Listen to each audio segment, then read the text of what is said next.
Halo semuanya, selamat sore. Eh, Perkenalkan, saya Mailani. Di sini saya akan menjadi host dan ingin mengajak kalian semua untuk bergabung di acara bincang Instagram terkait urgensi pencegahan dan penanganan dari kekerasan seksual ataupun pelecehan seksual selama di tempat kerja. Oh, halo semuanya, selamat sore.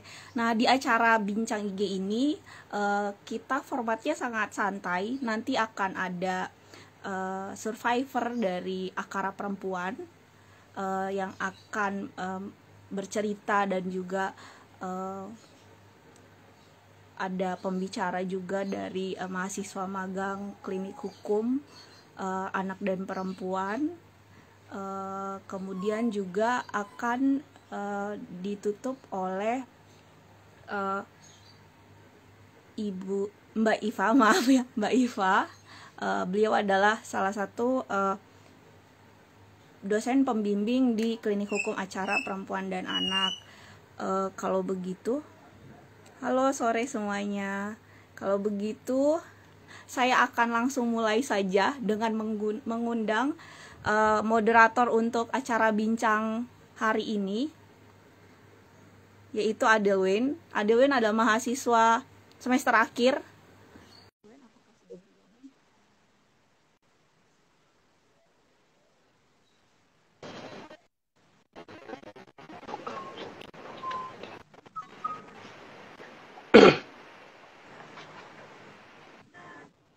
Halo Adelwin. Halo Mbak, bentar Mbak. Muka Mbak belum kelihatan. Oh iya udah kelihatan Mbak. Setelah aku Sudah ya? Suaranya kamu kedengeran sih. Oh iya udah jelas. Sudah ya? Eh, Kedengeran? Oh iya baik Mbak. Oke. Oh Nah, iya ini baik. dia. Mungkin Acaranya saya langsung serahkan mhm. saja ke Adelwin Oh iya. sebagai moderator. Saya persilahkan. Oke baik. Terima kasih Mbak Melani. Selamat sore semua. Perkenalkan nama saya Adelwin Airil Anwar, mahasiswa Klinik Hukum Perempuan dan Anak FHUI. Jadi selamat datang kembali lagi di IG Talks Klinik HPA yang kali ini membawa topik urgensi pencegahan dan penanganan kasus kekerasan seksual di tempat kerja. Nah, topik ini dibawa sebenarnya untuk juga memperingati Hari Guru Internasional yang waktu itu jatuh pada tanggal 1 Mei lalu.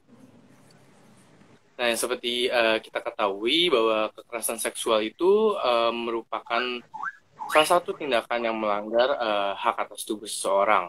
Kekerasan seksual juga bisa terjadi kapanpun dan dimanapun, termasuk juga tempat kerja. Lingkungan kerja yang merupakan salah satu tempat yang rawan terjadinya kekerasan seksual merupakan salah satu ancaman juga bagi para pekerja-pekerja. Yang survei yang dilakukan oleh sebelumnya Never OK Project antara 19 November hingga 9 Desember 2018 secara online menyatakan bahwa sekitar 76% pernah mengalami kekerasan dalam bentuk lisan, 42% dalam bentuk isyarat, 26% dalam bentuk tertulis atau gambar, 13% lingkungan kerja yang tidak bersahabat, dan 7% ditawari imbalan untuk melakukan sesuatu, 1% penyerangan seksual, dan 2% lainnya. Yang seperti kita ketahui sebelumnya juga pernah terjadi juga di tempat kerja bahwa ada buruh kasus buruh di Cakung yang banyak buruh yang mengakui mengalami berbagai jenis kekerasan seksual. Pelakunya tak cuma karyawan pria seperti mekanik, operator, satpam, petugas parkir, pabrik dan juga bahkan sampai HRD dan pusat juga. Lalu juga pernah terjadi kepada baik Nuril di lingkungan tempat kerja di sekolah yang akhirnya bahkan malah dijerat oleh UU ITE karena dianggap merekam konten kesusilaan. Baik, uh, tidak berlama-lama lagi. Untuk selanjutnya kita akan ada sesi untuk bincang-bincang bersama bersama pembicara kita. Yang pertama ada penyintas yang merupakan klien dari Akara Perempuan. Yang kedua juga ada Matthew Nisil, yaitu mahasiswa FHUI yang sekarang magang di Akara Perempuan. Dan juga ada Mbak Iva Kasuma SHMSI yang merupakan dosen klinik hukum dan perempuan dan anak. Baik, untuk pertama mungkin kita bergabung dengan penyintas yang dari klien Akara Perempuan. Baik, kepada Mbak penyintas, dari penyintas dari klien Akar Perempuan, Mbak, apakah sudah bergabung? Iya, sudah Mas Adalwin. Sudah di sini kok. Oh iya, baik. Apa kabar Mas Adalwin sama Mas Matthew? Oh iya, baik Mbak. Alhamdulillah. Dari sendiri Mbak, gimana Pak Mbak kabarnya? Baik banget nih. Lagi WFH juga, jadi baik banget. Oh iya. Dan lagi long weekend juga kan? Masih. Oh iya, bentar lagi udah suasana Lebaran ya Mbak. Iya. Oke, semoga sehat selalu Mbak, keluarga juga diberi kesehatan, dan sebelumnya ingin mengucapkan terima kasih udah join bareng klinik HPA untuk berbincang-bincang nih mengenai kasus kekerasan seksual di lingkungan kerja. Oh ya Mbak, mungkin aku ingin bertanya-tanya nih kepada Mbak, mungkin kalau misalnya Mbak berkenan untuk bercerita bagaimana sih Mbak pengalaman Mbak saat mengalami kasus kekerasan seksual di lingkungan kerja. Oke, mungkin ceritanya akan sedikit panjang ya gitu. Jadi kalau Mas Adalwin sama Mas Matthew merasa ini udah sedikit out of context, bisa tolong diingetin aja gitu. Jadi aku tuh kerja di satu perusahaan di Jakarta gitu ya, udah cukup lama sih, sekitar 4 tahun. Dan basically saat aku masuk di perusahaan ini tuh di 2017, dan saat ini perusahaannya itu emang baru banget dibangun di Indonesia gitu. Jadi aku salah satu tim pertama lah gitu untuk perusahaan ini gitu. Kita itu udah kayak keluarga gitu, karena kita tuh mulai dari benar-benar perusahaannya baru dibangun di Indonesia, itu yang pertama. Dan kita juga first team, salah satu tim pertama lah gitu yang membangun perusahaan itu bareng-bareng. Jadi kita tuh punya sense of ownership-nya tuh tinggi banget sama perusahaan ini gitu. Ini udah nggak kayak kita kerja di perusahaan orang lagi gitu loh Mas. Kita benar-benar ngerasa kayak ini tuh perusahaan yang kita build sama-sama, yang kita bangun sama-sama gitu. Jadi emang perasaan ownership atau kepemilikan terhadap perusahaan ini tuh tinggi banget, dan kita tuh udah treat satu sama lain tuh seperti keluarga gitu. Dan aku nggak menyangka sama sekali gitu ya, aku akan berakhir resign seperti ini, karena trustku tuh tinggi banget sama semua orang yang ada di tim itu gitu. Nggak ada satupun yang aku curigai gitu, dan nggak ada juga kasus cinta-cintaan gitu loh di sana, karena kita emang udah ngerasa kayak kita tuh udah kayak keluarga gitu. Dan perusahaan ini tuh kebanggaan kita semua, karena kita build perusahaan ini dari zero customer sampai terakhir aku keluar itu udah 18 ribuan. Jadi dari 0 customer sampai 18 ribu, kerasa kan itu perjuangannya seperti apa gitu kan. Dan bareng orang-orang yang sama gitu loh selama 4 tahun ini gitu. Nah, cuman di tahun keempat ya, memasuki tahun keempat lah, pokoknya di awal 2020 sebelum pandemi itu, salah satu petinggi lah di perusahaan, atau direktur ya, bisa aku sebut direkturnya sih, one of orang yang paling dekat lah sama aku gitu, tapi dekatnya as a team ya, gitu. Salah satu orang terdekat, salah satu yang sangat aku percayai gitu di perusahaan itu. Dia yang awal-awalnya dia bilang sih kalau dia suka sama aku gitu. Tapi kan masalahnya orang ini tuh menurutku kita emang hanya tim gitu. Kita emang hanya leader dan team member gitu, dan nggak ada arahan ke sana gitu. Aku juga nggak kepikiran akan suka sama salah satu dari teman kerjaku gitu, apalagi bos yang udah punya istri dan udah punya anak ini gitu. Jadi ya notabene si direktur ini udah punya keluarga, udah punya anak juga gitu. Dan sebenarnya kita juga kenal sama keluarganya, kenal sama anaknya gitu, kenal sama istrinya, karena emang udah sering juga dibawa ke kantor gitu. Dan aku juga nggak notice sama sekali kalau dia tuh ada indikasi yang lain gitu sama aku gitu. Karena he is nice to everyone gitu. Kayaknya dia tuh baik sama semua orang aja gitu, dan dia helpful ke semua orang gitu. Jadi aku nggak notice sih gitu.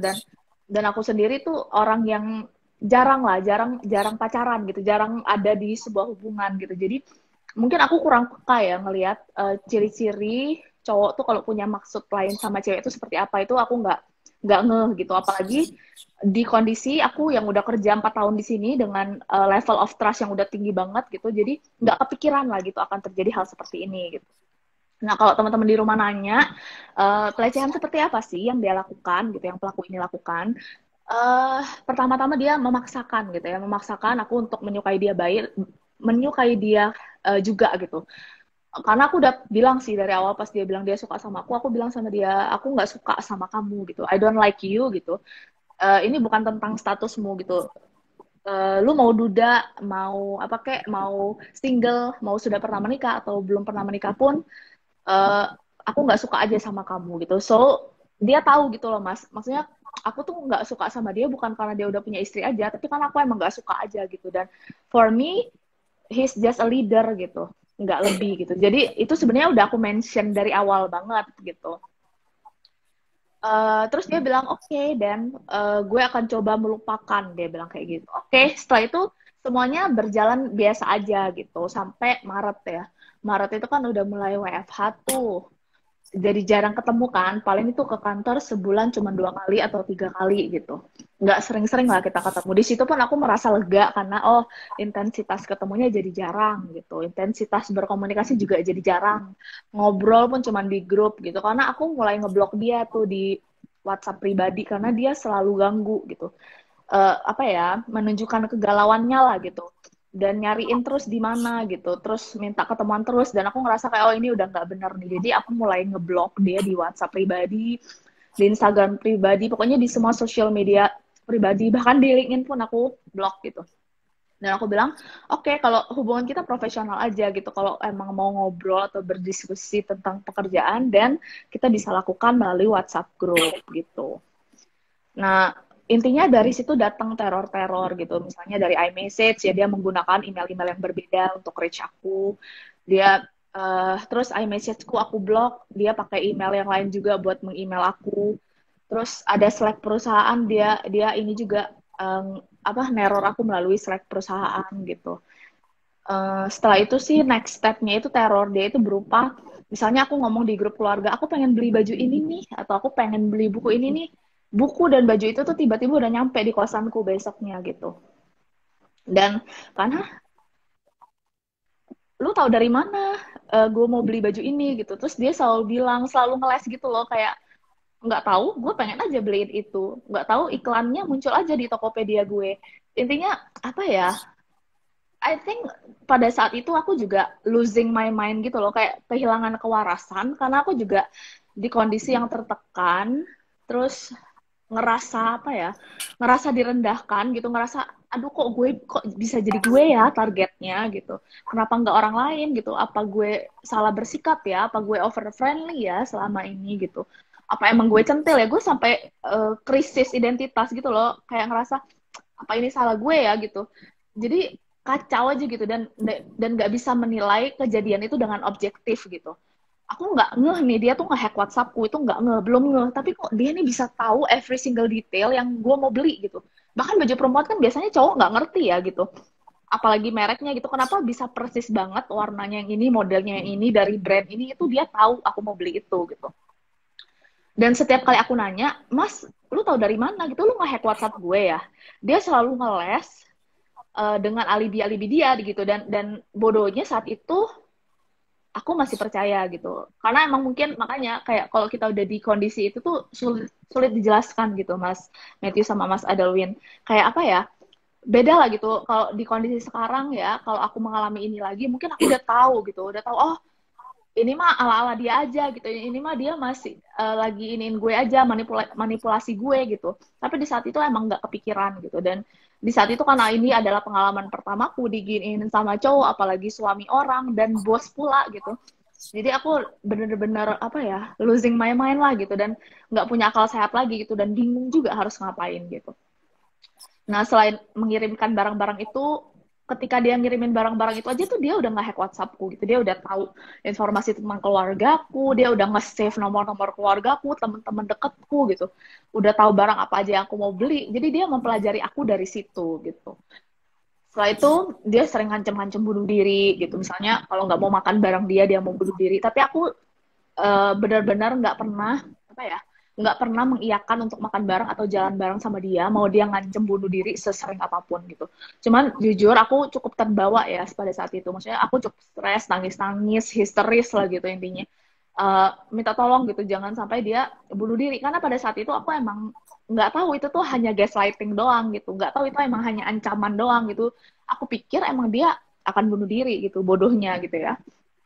Intinya kalau sedang jadi korban dan sedang ada dalam situasi itu tuh kita nggak bisa apa ya, nggak bisa berpikir dengan jernih lah gitu. Kalau orang itu tuh cuma sebenarnya cuma manipulate kita doang, cuma nakut-nakutin kita doang gitu.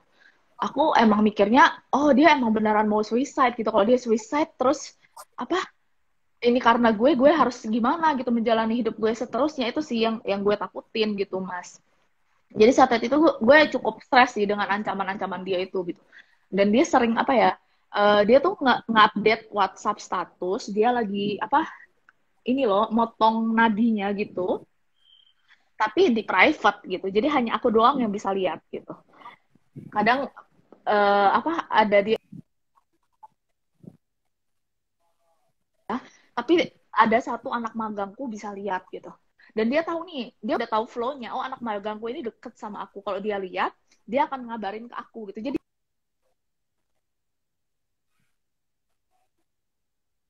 merencanakan semua situasinya dengan baik gitu. Pernah waktu itu kita ke kantor gitu ya, masih satu tim itu lagi di kantor, tapi tim yang lain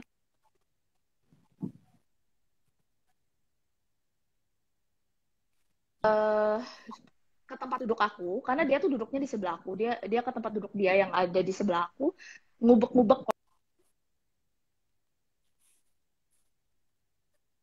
batuk, dia buang maskernya di tong sampah luar, dan setelah itu ada salah satu timku tuh yang keluar gitu, yang melihat di tong sampah itu ada masker yang bekas darah gitu.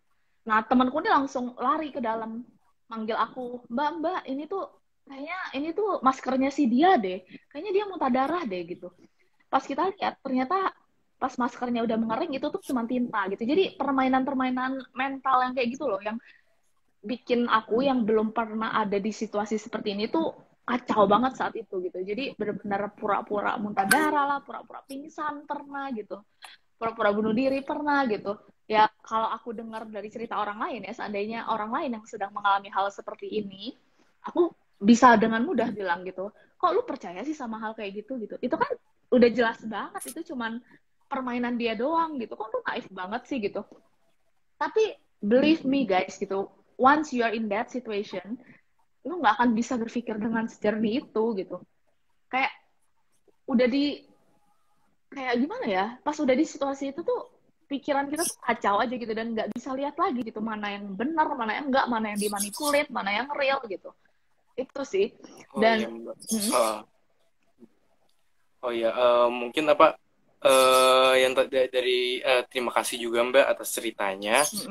Dari yang aku dengar dari kasus kasus yang mengalami yang dialami oleh Mbak sebelumnya, mungkin kalau kita lihat kayak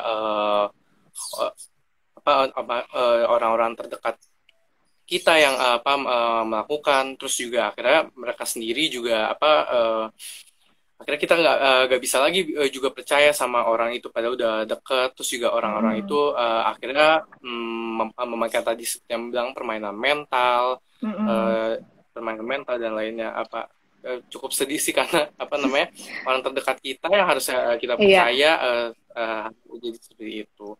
Oke, baik Mbak, terima kasih untuk ceritanya. Mungkin aku ada satu pertanyaan lagi, kira-kira ada nggak sih Mbak pesan buat kira-kira pekerja lainnya yang kayak gimana kalau misalnya menghadapi situasi sama yang seperti Mbak alami gitu? Apa ya? Aku juga mungkin nggak bisa ngasih advice terbaik untuk saat ini gitu, karena aku juga jujur mungkin masih merasa belum cukup berhasil lah gitu ya dalam menghadapi situasi ini, karena aku pada akhirnya memilih buat resign gitu. Tapi mungkin buat teman-teman di luar sana yang experience the same thing, I think nggak usah nunggu-nunggu lagi sih buat resign gitu ya. Karena dengan kita resign itu kita menunjukkan sih bahwa kita not belong, kita tuh nggak belong in this toxic situation gitu loh, di lingkungan toxic ini bukan buat kita gitu. Dan sekarang lagi pandemi gitu, mungkin finding job di luar sana tuh masih susah banget gitu ya, susah cari kerja. Mungkin beberapa teman-teman juga ngerasa, oh pengen resign nih karena udah toxic, karena experience sexual harassment di tempat kerja, tapi takut nggak dapat kerjaan baru. Menurutku sih kesehatan mental tuh udah yang paling utama gitu. Dan takutnya kalau kita terus-menerus ditaruh di situasi yang toxic ini, kita sendiri jadi toxic dan tambah kehilangan diri kita gitu, tambah nggak bisa lihat gitu mana yang benar yang mana yang salah. Jadi mungkin first actionnya itu yang harus dilakukan ya emang resign dulu kali ya, dan benar-benar harus yakin aja gitu sama diri lu sendiri, jangan denial gitu kalau lu tuh emang nggak salah gitu. Dan uh, yang salah itu ya orang itu gitu. Dan you don't deserve to be treated that way aja gitu. Lo nggak pantas diperlakukan seperti itu. Jadi apapun kesusahan yang akan datang ke depan, susah cari kerja atau susah lagi adaptasi di lingkungan kerja yang baru gitu, atau lo masih patah hati dengan pengkhianatan, betrayal yang kemarin, tapi lo tetap harus cabut aja dulu dan move forward aja di hidup lo gitu sih. Oh, baik. Terima kasih Mbak untuk pesan-pesannya untuk teman-teman. Mungkin aku ingin bertanya lagi juga. Kira-kira saat Mbak sudah sadar nih bahwa Mbak mengalami kasus kekerasan seksual. Kira-kira saat itu apa sih Mbak, usaha apa yang Mbak lakukan untuk kira-kira untuk Mbak sendiri, kayak saya harus ngelakuin ini nih, kira-kira Mbak minta pertolongan kemana, atau minta pertolongan siapa, kira-kira bagaimana? Aku waktu itu reach-nya ke Komnas Perempuan dan ke LBH Apik sih, dan aku juga sempat ke kantor polisi gitu. Sebenarnya kalau sebagai korban itu ya Mas Adelwin, sangat susah loh buat kita untuk reach out ke any party, ke kemanapun gitu, mau ke polisi, mau ke Komnas Perempuan, mau ke LBH Apik atau lembaga manapun, itu first step buat itu tuh susah banget gitu. Aku pun kayaknya butuh waktu. Aku tuh kejadiannya kan di Maret 2020 ya, pokoknya awal 2020. Aku baru lapor itu di awal 2021. Di saat aku udah benar-benar bisa nata pikiranku lah gitu dengan benar, itu baru bisa reach out. Aku sih reach out-nya ke LBH Apik, lembaga perempuan, Komnas Perempuan, sama satu lagi ke kantor polisi yang di daerah sih. Kebetulan sekarang aku lagi WFH juga di daerahku, dan aku reach out-nya ke polisi di sana gitu. Cuman emang respon polisi seperti biasa lah ya. Kalau untuk kasus-kasus seperti ini gitu, pastinya sangat susah diharapkan lah gitu kalau pertolongan dari polisi gitu. Jadi aku emang lebih rely on Komnas Perempuan dan ke LBH Apik sih.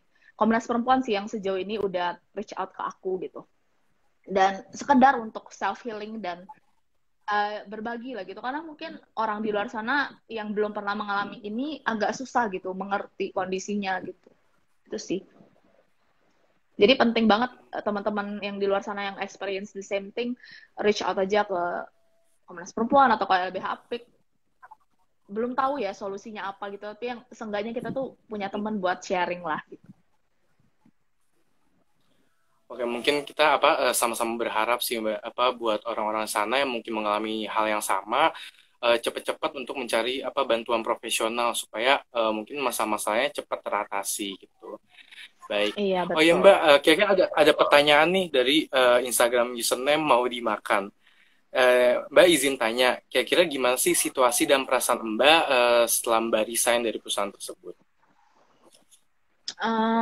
Aku cukup hancur ya waktu itu, karena aku nggak cuma kehilangan pekerjaan gitu, aku kehilangan trust sih yang udah bertahun-tahun dibangun gitu ya. Aku bahkan nggak percaya kok orang ini bisa melakukan ini sama aku. Itu sih sebenarnya aku tuh nggak merasa aku korban banget gitu. Aku yang hurt the most itu, yang sangat menyakiti itu, bukan karena aku ngerasa aku ini korban sexual harassment loh, nggak sama sekali gitu. Aku nggak merasa aku korban gitu. Aku cuma ngerasa kayak gila ya, ini orang-orang yang gue percaya loh giniin gue gitu. Lebih ke situ gitu, kayak losing nggak nyangka aja gitu akan resign dengan cara yang seburuk ini gitu sih. Cuman ya kita tuh hidup, kalau kita benar ada aja jalannya gitu. Bisa dengan cepat dapat pekerjaan pengganti yang cukup lebih baik lah gitu, yang jauh lebih baik juga daripada sebelumnya. Dan kemudian aku bisa jadi sibuk lagi nih dengan kerjaan yang sekarang nih gitu. Jadi agak terlupakan lah gitu masalah-masalah yang di belakang sana, karena kan udah dapat kerjaan baru, terus harus catch up lagi dengan perusahaan yang baru ini dan harus adaptasi lagi gitu. Jadi menyibukkan diri aja gitu Mbak. Awalnya patah hati banget sih, karena ngerasa aduh, kalau orang-orang ini aja yang udah 4 tahun gue kenal nggak bisa gue percaya ternyata, apalagi orang-orang yang baru gue kenal ya gitu. Karena ini sebenarnya aku tadi mungkin belum lengkap ya Mas Adalwin ceritanya. Aku tuh cerita ke manajemen loh, cerita ke manajemen, ke HR. Aku berusaha reach out ke semua orang di perusahaan itu, tapi nggak ada satupun yang bisa bantu aku gitu. Jadi aku ngerasa betrayalnya ini dari satu perusahaan, bukan dari satu orang ini gitu. Karena dia direktur, jadi nggak ada yang bisa melawan dia gitu. Itu sih. Berarti bahkan respon dari rekan-rekan kantor juga buruk sih ya Mbak, dari lingkungan sekitar juga. Sebenarnya rekan-rekan kantorku tuh sangat berpihak sama aku, tapi mereka nggak bisa apa-apa, Mas. Iya. Mereka intinya bilang ya udah lu resign aja, you deserve a better place gitu. Mereka pun nyari-nyari kerjaan nggak dapat kan, lagi pandemi juga kan. Jadi aku juga nggak bisa expect apa-apa gitu, karena orang ini powerful di sini gitu. Yang aku sedih tuh manajemen ya, yang udah kenal banget sama aku bertahun-tahun ini, udah deket banget kok malah nutup mata gitu. Mungkin aku nggak tahu lah consideration mereka apa gitu. Mereka cuman kayak ya udah lu resign aja gitu. Intinya nggak ada penyelesaian lah gitu, dan nggak ada keadilan lah di sini gitu. Oke, baik.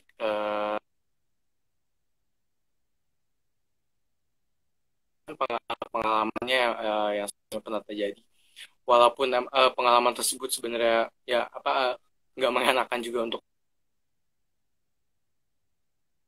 Terima kasih Mbak sudah berani untuk menceritakannya, dan juga terima kasih juga sudah berani untuk mencari bantuan. Semoga nanti semoga kedepannya Mbak bakal dapat kesempatan yang lebih baik lagi, dan semoga juga semoga orang-orang di luar sana yang mungkin juga mengalami nasib yang sama seperti Mbak sebelumnya bisa juga mendapatkan penanganan yang lebih baik lagi. Oke, terima kasih untuk sekali lagi, terima kasih ya Mbak. Thank you Mas, sama-sama. Terima kasih Mbak. Iya. Baik, tadi sebelumnya kita sudah mendengar cerita dari penyintas mengalami kekerasan seksual yang pernah terjadi di lingkungan kerja. Kira-kira bagaimana pengalamannya, juga bagaimana ternyata juga dialami karena pelakunya adalah orang terdekat, dan bagaimana juga kita tahu respon-respon dari teman kita dan juga atasan-atasan di perusahaan tersebut. Baik, untuk selanjutnya kita bakal lanjut ke Matthew Nisil. Dia merupakan mahasiswa FHUI yang sekarang sedang magang di Akara Perempuan. Baik, Matthew, selamat sore Matthew. Sore Bang, thank you Bang. Ya, oke, terima kasih juga untuk Matthew udah bergabung di bincang-bincang sore ini nih. Oke Matthew, sama nih kayak sebelumnya aku juga pengen nanya-nanya beberapa pertanyaan. Oke, yang pertama, Matthew nih selama magang di Akara Perempuan, kira-kira kalau misalnya dari kasus Akara Perempuan yang udah diterima, kira-kira jenis kekerasan seksual apa aja sih yang sering dialami oleh klien tersebut yang juga mengalami kasus kekerasan seksual di lingkungan kerja? Oke Bang, thank you Bang pertanyaannya. Jadi selama tahun 2021 ini, berdasarkan laporan kompilasi kasus yang sudah diterima oleh Akara Perempuan per tahun 2021, ada sekitar belasan kasus kekerasan seksual yang dirujuk oleh Komnas Perempuan ke Akara, dan beragam ya jenis kekerasannya, mulai dari kekerasan mantan pacar, kekerasan terhadap anak perempuan, terhadap istri, kekerasan di tempat kerja, kekerasan berbasis gender online. Cuman kalau ditanya mana yang paling banyak, berdasarkan data kuantitatif memang yang paling banyak saat ini adalah kekerasan dalam pacaran atau kekerasan mantan pacar, dan juga modusnya yaitu KBGO, kekerasan berbasis gender online. Itu sih yang paling banyak di saat-saat ini Bang. Kira-kira untuk dari klinik apa namanya untuk di akar perempuan sendiri, eh, ada juga nggak sih klien-klien yang khusus kira-kira terjadinya itu saat di tempat kerjanya sendiri? Apakah mungkin di lingkungan kerja sendiri atau mungkin saat rapat-rapat online gitu? Iya, jadi kalau untuk kekerasan di tempat kerja ada salah satu klien Akara perempuan yang tadi juga sharing menceritakan pengalamannya bagaimana ia menghadapi kekerasan di tempat kerja, Mbak yang tadi. Eh, jadi itu cukup memprihatinkan ya karena seperti yang udah dikatakan tadi itu dilakukan oleh orang-orang terdekat yang ia sudah percaya karena dia sudah bekerja di situ selama 4 tahun. Dan sebenarnya tadi juga belum lengkap ya ceritanya karena mungkin keterbatasan waktu juga, di mana selain orang itu melakukan permainan mental terhadap dia, melakukan hal-hal yang tidak diinginkan secara terus-menerus seperti membelikan barang, membajak akun WA-nya, tapi orang tersebut juga saat Mbak ini sudah pindah kerja ke tempat lain, dia bahkan masih sering meneror. Jadi sebenarnya itu memprihatinkan banget sih bagi kami yang menerima laporan dari Mbak yang tadi. Gitu Bang. Baik Matthew. Kira-kira mungkin termasuk Mbak tadi dan juga klien-klien yang lain, bagaimana sih bentuk pendampingan yang diberikan oleh diberikan Akara Perempuan terhadap korban? Oke. Jadi kurang lebih kerangka kerjanya begini ya Bang. Kalau Akara Perempuan kan kita menerima kasus hasil rujukan dari Komnas Perempuan. Komnas Perempuan menerima pengaduan-pengaduan dari perempuan yang mengalami kekerasan. Mereka akan menghubungi perempuan itu untuk menanyakan bagaimana kronologi kejadiannya. Atau Komnas Perempuan juga menyediakan sebuah form pengaduan di mana korban kekerasan seksual bisa langsung mengisi apa saja yang terjadi kepadanya, siapa pelakunya, jenis kekerasannya apa, dan dia bisa menguraikan kronologinya. Nah, pada saat dirujuk ke Akara Perempuan itu kita bisa ini ya Bang, kita memberikan bantuan sesuai dengan kebutuhan korban. Jadi di formnya tuh korban tulis dia butuh apa, apakah dia butuh konsultasi hukum, kita bisa memberikan konsultasi hukum karena di Akara juga ada tim hukumnya. Lalu apakah korban membutuhkan konsultasi psikologi? Karena tentu bila orang mengalami kekerasan seksual seperti Mbak yang tadi juga, dia ada goncangan mental kan dalam dirinya sehingga dia tidak stabil, merasa sedih. Jadi di Akara Perempuan itu juga ada tim yang memberikan konsultasi psikologinya. Dan juga apabila korban yang ini sudah mempersiapkan diri dengan baik, hendak melapor ke pihak yang berwajib, maka kami juga bisa memberikan pendampingan untuk korban ini bisa melapor ke kepolisian begitu. Tapi selain itu kami juga misalnya korban kebutuhannya adalah dia mau diedukasi tentang digital security karena kan sekarang banyak ya KBGO gitu. Dia mau diedukasi tentang digital security. Itu juga kami berikan edukasinya dan misalnya dia ingin dimediasi antara korban dengan pelakunya, itu kita juga bisa membantunya. Gitu sih Bang. Jadi sesuai kebutuhan korban. Oke, baik. Oh iya, untuk Matthew sebelumnya kira-kira mungkin bisa jelasin nggak sih kira-kira Akara Perempuan tuh kayak lembaganya kayak gimana sih? Kira-kira awal terbentuknya gimana gitu? Kira-kira apa namanya? Kenapa bisa terbentuk dan lain-lainnya tentang Akara Perempuan sih bisa jelasin nggak sih apakah Matthew? Jadi kalau ditanya pendiri Akara Perempuan, mungkin di sini ada Mbak Ibu Iva juga, tolong dikoreksi kalau saya salah. Salah satu pendirinya ada yang namanya Dr. Ratih, sudah almarhum, turut berduka cita, dan semoga dia rest in peace. Dia adalah seorang dokter yang peduli terhadap kesehatan perempuan-perempuan korban kekerasan seksual begitu. Jadi kalau yang saya tangkapnya itu Akara Perempuan seperti one stop solution untuk perempuan-perempuan yang mengalami kekerasan, karena dia ada 3 jenis bantuan yang bisa ditawarkan, seperti bantuan untuk kesehatan fisiknya, ada dokter, ada tim dokter, lalu bantuan untuk kesehatan mentalnya, itu kita ada tim psikologinya, dan juga bantuan untuk hukumnya, begitu Bang. Dan Akara Perempuan ini merupakan mitra dari Komnas Perempuan. Jadi begitu Komnas Perempuan menerima laporan, bila kebutuhan korban cocok dengan jasa-jasa yang disediakan oleh Akara Perempuan, maka Komnas Perempuan akan merujuk kasus ini ke Akara Perempuan. Oke, baik. Tambahin ya, Adelin ya. Silakan Bu Iva ya. Dokter Ratih itu awalnya berpraktik di klinik ya, di klinik yang pasiennya itu mengeluhkan gejala-gejala fisik. Tapi kemudian Dokter Ratih karena juga ada latar belakang kajian gendernya, kemudian probing ya, dia sharing, mendengar curhatan kliennya sampai akhirnya ternyata apa yang dirasakan secara fisik oleh pasien-pasiennya itu hanyalah gejala gitu.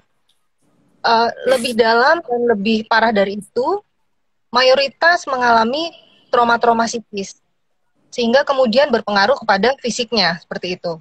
Sampai akhirnya Dokter Ratih berpikir untuk mendirikan klinik Akara Perempuan, yang tadi di branding sama Matthew One Stop Solution gitu ya. Cita-cita memang seperti itu, jadi tidak hanya kemudian kita healing secara fisiknya, tapi juga menjawab persoalan-persoalan hukumnya gitu ya, dan memberikan dampingan psikologis. Tapi karena Dokter Ratih kebetulan satu-satunya dokter di Akara ini, maka untuk dampingan klinisnya kami belum menyediakan lagi, hanya psikolog dan konsultan hukum. Oh iya, baik. Jadi yang aku tangkap tapi lumayan Akara Perempuan memang one stop solution sebenarnya. Jadi ada juga lah lembaga pendampingan hukum, ada juga lembaga dampingan psikologis juga, dan juga sebenarnya ada dampingan klinis, walaupun mungkin sekarang yang bisa ini untuk psikologis dan hukum dulu. Tapi juga yang aku merasa itu juga lumayan membantu sih ya bagi korban-korban di luar sana yang kira-kira butuh pertolongan. Nah, baik, tadi kan untuk pendampingan hukum pasti juga ada korban-korban yang bakal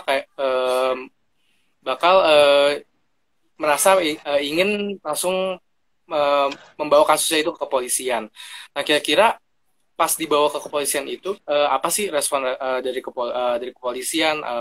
Apakah empati dengan korban ataukah bagaimana gitu dengan korban? Baik Bang, ini Matthew menjawab ya. Ya. Oh ya, mungkin Matthew dulu. Oh, saya dulu atau Ibu dulu? Matthew kan pendampingnya. Oke. Iya. Jadi ini jawabnya supaya nggak secara umum aja, tapi pakai contoh real ya. Korban yang tadi, Mbak yang tadi kan juga bilang dia sempat melaporkan kasus yang terjadi padanya kepada pihak kepolisian di daerah dia, dan dia sayangnya mengalami perlakuan yang tidak mengenakan dari pihak kepolisian karena pada saat melakukan pelaporan dia tidak ditanggapi dengan baik, tapi malah ditanggapi dengan perkataan-perkataan seperti ini berdasarkan cerita Mbak yang tadi ya. Ya itu mah biasa kalau ada pria sudah beristri dan beranak menyukai wanita muda yang cantik seperti kamu, itu biasa. Dan juga dia diberikan prejudis-prejudis seperti jangan-jangan kamu juga yang godain dia, makanya dia begitu. Nah, itu kan sebenarnya sangat menyudutkan korban dan tidak menempatkan penegakan hukum yang pro korban begitu ya. Padahal seharusnya polisi sebagai aparat negara itu dia harus bisa menerapkan undang-undang dengan baik dan juga mengayomi masyarakat. Tahun 1984, Indonesia sudah meratifikasi CEDAW atau Convention on the Elimination of All Forms of Discrimination Against Women, di mana pasal 5 dari konvensi tersebut itu menyatakan bahwa negara harus mengambil segala langkah yang bisa dilakukan untuk memodifikasi kebudayaan dan pola sosial dalam negaranya yang cenderung masih menganggap perempuan lebih rendah daripada laki-laki. Nah, untuk mencapai hal tersebut tuh penegak-penegak hukum ini dia harus bisa merubah paradigmanya terhadap kebiasaan-kebiasaan yang menganggap perempuan lebih rendah dari laki-laki, dan ada ide bahwa ada superioritas dan inferioritas yang didasarkan pada jenis kelamin seseorang. Nah, jadi kalau berdasarkan contoh yang tadi, memang bisa dikatakan bahwa masih banyak oknum-oknum penegak hukum yang tidak berperspektif korban dan tidak menempatkan dirinya dalam posisi yang lebih lemah gitu. Seperti Mbak yang tadi kan dia dalam posisi yang sangat lemah karena ada relasi kuasa dari atasannya di kerjaan, sehingga posisi tawar dia sangat lemah gitu. Itu jawaban dari saya, Bang. Oke, baik. Seperti tadi yang saya tangkap bahwa kalau kita lihat bahwa struktur hukum kita yaitu melalui aparat-aparat kepolisian masih juga masih sedikit yang kira-kira untuk memiliki pemahaman yang memiliki perspektif yang baik untuk gender. Banyaknya juga yang juga menyalahkan korban, bahkan tadi juga ujung-ujungnya memuji korban yang sebenarnya ujung-ujungnya juga merendahkan untuk korban sendiri. Betul. Padahal juga kalau misalnya kita lihat dari peraturan baik internasional dan juga nasional bahwa sebenarnya perlakuan seperti itu tidak diperbolehkan, bahkan juga negara harus men-challenge adanya ketidakadilan gender di negara itu sendiri. Oke, mungkin ada pertanyaan juga nih dari teman-teman yang sedang join juga. Yang pertama, kira-kira kita bisa nggak sih berkontribusi atau bergabung dengan Akara Perempuan? Boleh banget. Gimana tuh Bu caranya, Bu? Ya, jadi saya sangat mengapresiasi ya kawan-kawan yang punya kepedulian dan ingin berkontribusi untuk bersama-sama menciptakan keadilan bagi korban.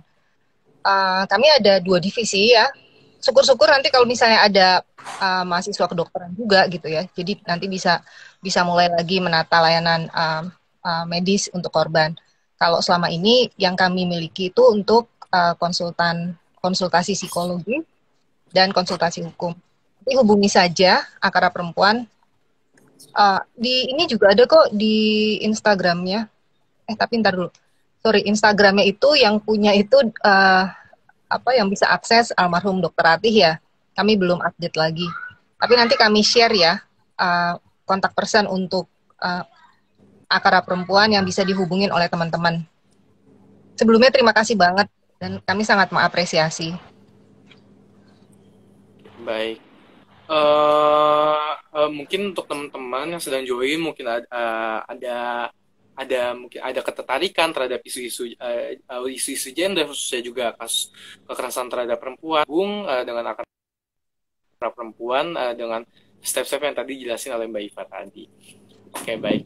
Ada juga nih pertanyaan lagi, kira-kira untuk mendapatkan bantuan dari Akara Perempuan, apakah ada biayanya ya? Apakah ada biayanya untuk pendampingan tersebut? Matthew mau menjawab? Ibu aja deh, Bu.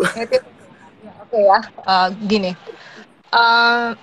Jadi kami itu kan yang tadi sudah disampaikan oleh Matthew, mostly mayoritas klien kami itu adalah rujukan dari Komnas Perempuan karena kami memang tergabung di forum pengada layanannya Komnas Perempuan. Tapi kami juga menerima kasus dari luar Komnas Perempuan, dari luar rujukan. Secara prinsipil sih kerja kami adalah memberikan bantuan hukum dan konsultasi psikologis yang bisa dijangkau. Kami tentu saja tidak seperti kantor-kantor pengacara yang komersil gitu ya, meskipun kerja kami tetap profesional. Dan kedepannya sih kami juga ingin mengembangkan subsidi silang. Jadi teman-teman yang sekiranya memang mampu gitu ya, nanti bisa mendonasikan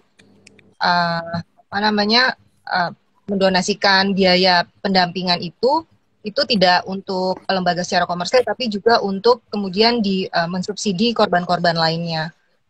Tapi kalau sekarang kami memberikan bantuan secara cuma-cuma hanya jika memang teman-teman ini sekiranya memang mampu, ya sangat minim gitu ya, sebagai penggantian dari misalnya pendampingan ke kantor polisi atau pendampingan ke lembaga instansi lain yang memang memerlukan biaya transport gitu ya, itu bisa ditanggung bersama. Mungkin itu sih. Oke, baik. Terima kasih untuk penjelasannya kepada Matthew dan juga kepada Mbak Iva juga. Penjelasan terkait akar perempuan sendiri. Baik. Mungkin kita bisa lanjut ke pembicara selanjutnya. Sebenarnya sudah bergabung dari tadi Mbak Iva sendiri, Mbak Iva Kasuma, SH MSI, yang merupakan juga dosen klinik hukum perempuan dan anak. Mungkin tadi kita sama Mbak Iva juga udah berbincang-bincang mengenai akar perempuan sendiri. Mungkin kita ke topik selanjutnya, kita berbicara nih kira-kira kekerasan seksual secara umum sendiri dan khususnya juga di tempat kerja. Baik, Mbak Iva, seperti yang kita sudah dengar tadi juga ada penyintas dari akar perempuan yang sudah menceritakan bagaimana pengalamannya saat mengalami kasus kekerasan seksual di lingkungan kerja. Nah, kira-kira Mbak, kenapa sih kasus kekerasan seksual masih juga sering terjadi, khususnya juga di tempat kerja? Kenapa di tempat kerja pun juga terjadi kasus kekerasan seksual? Iya, oke. Ini refleksi bersama aja ya, gitu ya. Setelah hampir 2 tahun kita memang sangat ketat dan sangat lekat untuk mengawal segera disahkannya RUU pencegahan kekerasan seksual gitu ya. Ini kan kayak kita diajak terus untuk berefleksi. Ada persoalan apa sih di Indonesia gitu ya? Di tengah-tengah angka kekerasan seksual yang semakin meningkat, tapi kemudian peluang untuk segera dimilikinya instrumen hukumnya ini malah seolah dihambat gitu. Dari sana kita bisa merefleksikan banyak hal, bahwa kekerasan seksual itu nyata gitu, tapi kemudian seolah-olah itu dinegasikan. Sama juga ya, saya pikir dengan apa yang dialami oleh teman-teman yang mengalami pelecehan dan kekerasan seksual di tempat kerja, bahwa sangat sulit ya untuk kemudian sekedar memberitahu bahwa gue itu korban, gue itu mengalami sesuatu yang tidak nyaman dan itu sebetulnya sangat bertentangan dengan apa yang ada dalam Undang-Undang Dasar, Undang-Undang HAM, Undang-Undang Tenaga Kerja, terus instrumen hukum yang tadi sempat diceritakan oleh Matthew gitu. Tapi kenapa aplikasinya gitu ya di tempat kerja sendiri itu seolah-olah tidak diakui, dan kemudian aparat hukumnya pun menegasikan dan tidak memperhitungkan pengalaman korban sendiri gitu. Ini kan merefleksikan banyak hal. Ya, kalau teman-teman dari Fakultas Hukum langsung tuh punya indikator sendiri untuk melihatnya, efektivitasnya dari struktur, ya kan, dari sistemnya, dari kultur gitu. Kekerasan seksual, persoalan seksual ini kan memang sangat jadi satu PR besar bersama lah, gitu ya. Karena memang ya kalau misalnya bercermin dari apa yang tadi disampaikan oleh Mbak Survivor gitu ya, nggak ada yang percaya dan merasa bahwa itu satu kewajaran gitu. Itu yang dialamin oleh para korban. Setidaknya yang ini ya, yang dimuat di webnya Never Okay Project. Kalau teman-teman punya waktu nanti mungkin bisa mengakses itu ya, web itu yang didedikasikan khusus untuk memberikan ruang bagi para korban yang mengalami pelecehan dan kekerasan di ruang kerja itu ya, untuk bercerita, untuk sama-sama bangkit gitu. Di sana itu banyak sekali deskripsi kasus yang di tempat kerja gitu ya, deskripsi kasus kekerasan di tempat kerja yang memang seperti yang dialami oleh Mbak Survivor tadi gitu. Suaranya itu tidak didengar. Syukurnya Mbak Survivor ini punya kemampuan untuk healing secara cepat gitu, sehingga tidak berlama-lama di kondisi yang toksik gitu. Tapi berapa banyak kemudian ya para pekerja, para buruh perempuan yang tidak memiliki kesempatan ya untuk kemudian punya ruang berkarya yang lain gitu selain di sana, karena macam-macam lah ya, keterbatasan prasyarat pendidikan, sumber daya yang lain gitu. Nah, saya cuma mau bilang bahwa penting sekali punya ruang untuk menyuarakan apa yang dialami gitu. itu harus disuarakan, jangan dipendam. Kalau misalnya meminjam teori antropologi ya, ketika kita ada kasus, maka penting untuk pertama kali mengidentifikasikan itu sebelum akhirnya nanti kita bisa mencari aktor yang menyebabkan persoalan ini siapa, dan kita punya step lanjutan yaitu mengklaim. Jadi identifikasi, terus blaming dan claiming gitu. Ini harus jelas dulu, harus clear bahwa kita korban loh. Jadi stop untuk juga self blaming. Kan banyak kan korban-korban pelecehan, korban-korban kekerasan seksual yang pada akhirnya diam, tidak melakukan apapun gitu, karena self blamingnya itu mendominasi, bahwa memang saya kok yang menyebabkan hal yang atau tragedi ini terjadi, kayak gitu. Makanya saya pikir kalau di beberapa tempat sih organisasi buruhnya di divisi buruh perempuan itu memang sudah sangat sudah sangat membantu. Tapi kalau misalnya nggak ada serikat buruhnya gitu, teman-teman bisa tadi seperti yang Mbak Survivor bilang, lapor ke Komnas Perempuan misalnya, lapor ke Akara Perempuan, LBH APIK. LBH APIK ada di berbagai provinsi ya, juga ada jaringan-jaringan dari LBH Jakarta, YLBHI gitu, yang ada divisi buruhnya, itu juga bisa menjadi tempat untuk melaporkan kasus. Tadi pertanyaannya menjawab nggak ya? Mungkin yang aku masih penasaran sih, Bu, kira-kira kalau misalnya kenapa sih kekerasan seksual itu di tempat juga terjadi di tempat kerja gitu? Kira-kira apakah mungkin ada suatu pengaruh tertentu atau bagaimana ya, Bu? Itu yang tadi sempat Matthew bilang, relasi kuasa itu sangat nyata di sana ya. Bukan saja relasi kuasa yang berdasarkan gender, tapi juga relasi kuasa struktural atasan dan bawahan gitu loh. Ruang pilihnya menjadi sangat sangat sempit gitu, karena relasi kuasa yang berbasis struktural ini memang sangat sangat berpengaruh terhadap ruang gerak orang-orang yang berada dalam struktur yang di bawah begitu kan. Posisi tawarnya lemah, diancam untuk dipecat saja itu sudah sangat berpengaruh untuk banyak pihak gitu ya. Kalau saya dipecat, lalu saya tidak bisa dapat gaji keluarga, atau saya sendiri tidak akan bisa survive gitu loh. Selalu itu banyak kasus itu akhirnya didiamkan karena memang korban atau orang-orang di sekeliling korban itu tidak mau mengambil resiko kehilangan pekerjaannya.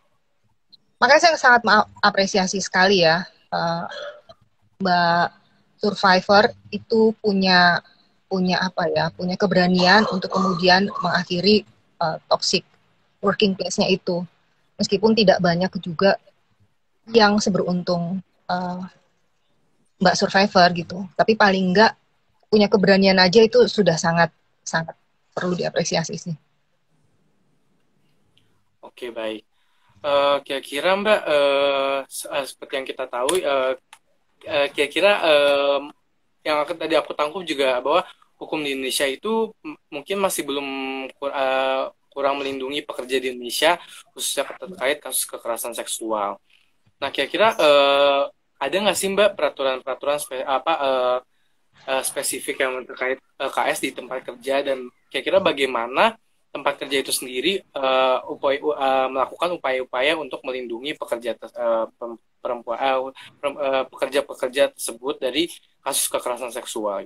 Nah, ya kita berharap banyak lah ya undang-undang RUU penghapusan kekerasan seksual ini segera kita miliki gitu ya, dan lebih spesifik kita juga semakin memperkuat dorongan pemerintah untuk segera meratifikasi konvensi ILO nomor 190 tahun 2019 yang memang spesifik berbicara tentang kekerasan dan pelecehan di tempat kerja.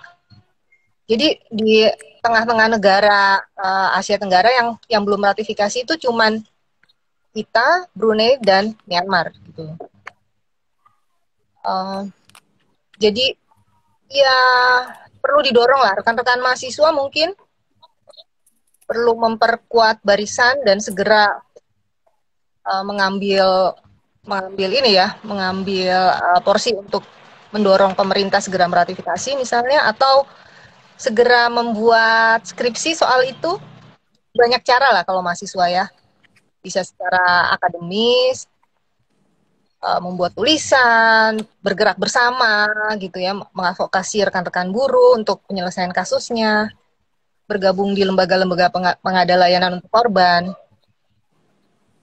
Mungkin itu sih. Karena kalau misalnya yang sekarang saja gitu ya, ini berkaca dari surveinya Better Work Indonesia misalnya, di tahun 2015. Dari 80% perempuan yang mengalami pelecehan seksual di tempat kerja, hanya 1% yang berani melaporkan. Gitu. Ini kan sama nih. Kalau kita berefleksi dari banyak korban kekerasan seksual, hanya sedikit yang berani melaporkan gitu ya. Dan yang sedikit melaporkan itu sampai akhirnya selesai di pengadilan itu lebih sedikit lagi gitu. Sama aja tempat kerja juga gitu. Jadi apa ya? Sebesarnya ini kekerasan seksual. Persoalan kekerasan seksual ini nggak pernah dianggap sebagai satu hal yang real dan serius gitu ya. Sama aja. Cuma kalau di tempat kerja itu ada yang membedakan karakternya itu tadi. Selain relasi kuasa berdasarkan gender, juga berdasarkan kelas.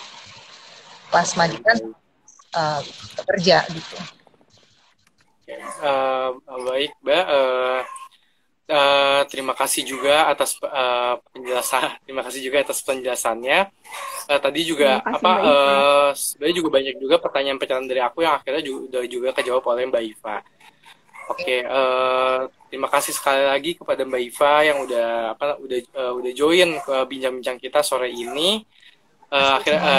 Dan juga kepada pembicara sebelumnya, kita juga banyak dapat pemahaman mengenai kasus kekerasan seksual di lingkungan kerja. Baik, izinkan saya untuk memberi rangkuman atas pembicaraan kita di sore hari ini. Sebelumnya bergabung penyintas dari yang merupakan klien dari Akara Perempuan. Dari beliau kita banyak mendapatkan pengalaman beliau saat mengalami kasus kekerasan seksual di lingkungan kerja. Ternyata dari cerita beliau ternyata kita tahu bahwa kekerasan seksual juga bisa terjadi di lingkungan kerja, dan pelakunya merupakan orang-orang yang sudah dekat dan yang sudah kita percayai dan sudah kerja untuk beberapa tahun. Mungkin saat korban juga menyadari kasus kekerasan seksualnya, banyak juga rekan-rekan kerjanya yang tidak bisa juga berbuat apa-apa aja, dan akhirnya memaksa korban untuk resign untuk kebaikan juga dirinya sendiri. Lalu dari korban juga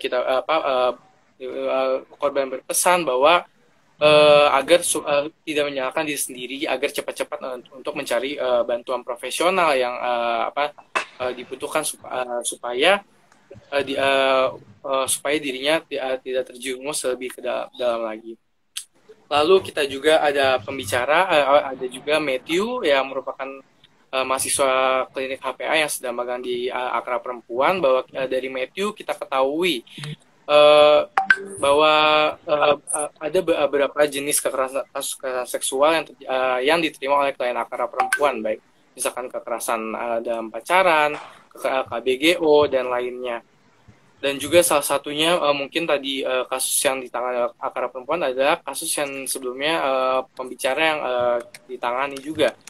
Dan dari Matthew juga kita ketahui bahwa saat dibawa ke kepolisian, bahwa bahkan dari polisi tersebut ujung-ujungnya bahkan menyalahkan korban dan juga menyalahkan korban dan bahkan